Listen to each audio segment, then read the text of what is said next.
Community Living St. Mary's has actually been doing this almost going on 23 years. St. Mary's was faced with a really tough challenge. It was a gentleman who had been living with his own family and could no longer stay with them. And he ended up in an unfortunate circumstance in a hospital. And Community Living St. Mary's knew that wasn't right. And so they said, we need to bring him back to his community and how we're going to do that. And while they were trying to plan that out, a worker who had worked with him said, you know, I have a relationship with this gentleman. He has come to our home many times. We've had meals together. My family knows him. Why doesn't he come stay with us until we can figure it out? And that opportunity, that offer became the solution. Steve and I we grew up with cats that were not friendly. But all the cats were friendly with you, weren't they? They are. Yeah. Yeah. You know what he did say today? Becky called him and she said that you decided to keep the cat. And he said, well, I guess it's not my decision, it's Steve's decision anyway. Right. Because that's what happens when you live on your own, isn't it? Yeah. It's your apartment, so you can make the house rules on whether or not you have a cat. Prior to living here, Steve had spent several years in an institution. So he went into an institution when he was 9, came home when he was 24.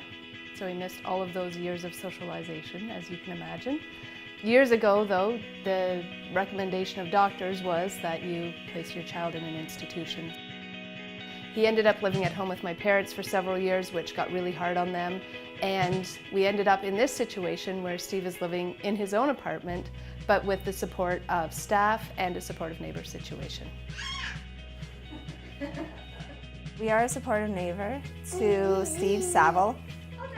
We live upstairs, he lives downstairs, and several days a week we hang out with him, we see if he needs anything, if he wants to go for a ride, and we just make sure that he's okay. All right, I'm gonna try to do this. You tell me if it's not working out too well. So the offer basically was, we come in, we are a supportive neighbor, we're around for Steve, and in lieu of that, we get free rent. It's a huge help anyway, especially with a 1-year-old too as well. So I think couldn't have came at a better time.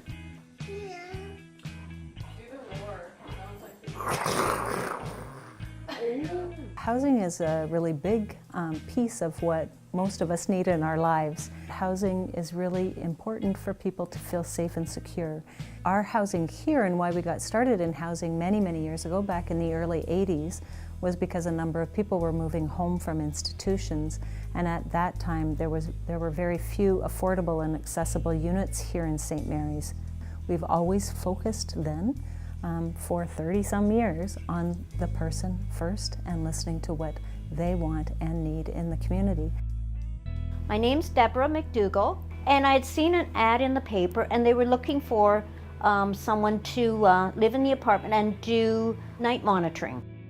There's 6 apartments here.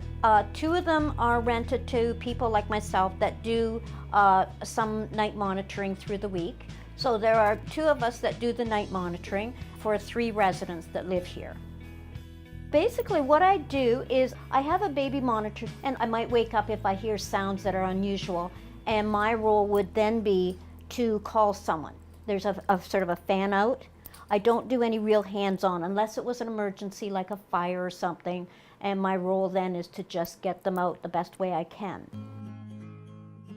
Michael and his roommates have had some great supportive neighbors. And now, of course, Michael has something or someone special in his life. The current tenants, they have a dog, which is a first for us. So now our vision in the future is that Michael will be able to live here until into his old age, that this is his home, this is his roommate's home. I've been Michael's supportive neighbor for just over 2 years now. We played a lot of Uno, and Mike always won. I think one. Do you remember the first time we played Uno? We played about 10 hands of Uno, and I think I only won 1 hand. I really like living here because you're never alone. There's always somebody upstairs that if there's a problem, there's somebody you can count on. Living here, I've learned so much. The people that come in, I've met them, has expanded my horizons a lot.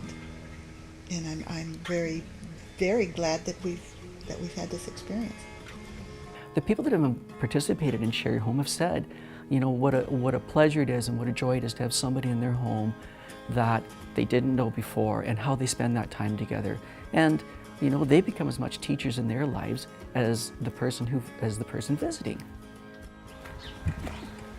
Oh, he wants to drive his tractor for you. He wants to drive his tractor for you. Gord was living in Palmerston at the Midwestern Institution, and they were closing it. So they were looking for a place for him, and that was it. We clicked. And he clicked, yeah. He's been here ever since. As